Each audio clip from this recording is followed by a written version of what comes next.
The last time the world of arts and crafts hit the headlines was when U.S. lifestyle diva Martha Stewart was arrested for hiding information about her stock trades. However, the business has been booming of late, and the industry is larger than you might imagine as more people get creative in their spare time.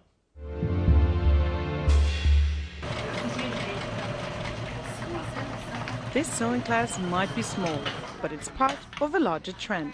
In the US, the hobby of arts and crafts, such as sewing, is on a roll, with someone in over 60 million homes an active crafter.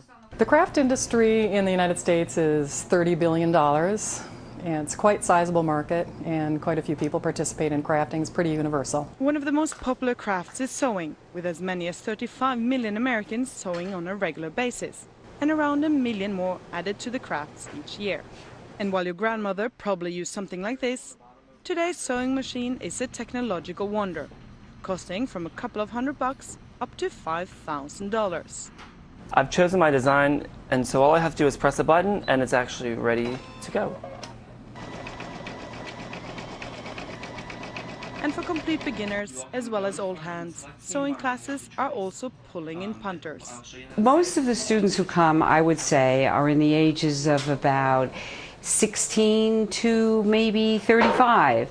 Some people want a hobby, some people want to look very special and unique. Some people really want to get that feeling, that burst of fulfillment that you get when you go, ah, I made it!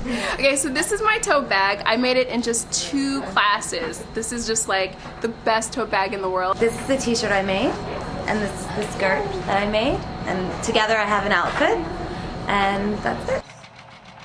And the motivation for all this crafting? The desire for individuality. Knowing no one has the same outfit like you, or that your photo album just looks like you want it to be.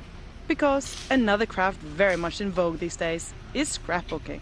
Nowadays, scrapbooking is basically when people personalize their own photo albums. They use the different type of paper, different stickers that we would also call embellishment to make their album, so-called scrapbooking, more personal.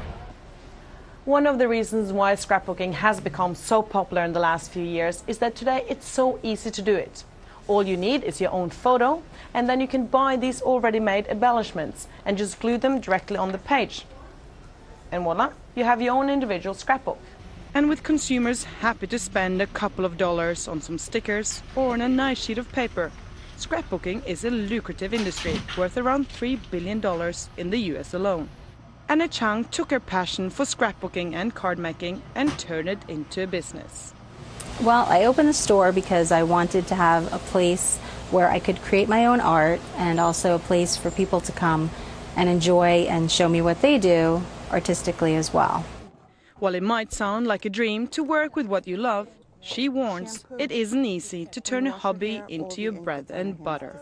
You know, there were a lot of days I wondered if I was going to make it because not enough people were coming in the store.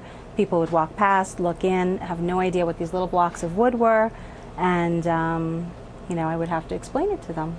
Today her store is doing well, with a steady flow of faithful and passionate crafters, making it a good living for the local entrepreneur. But for most, the craft world will remain something done for relaxation rather than monetary reward.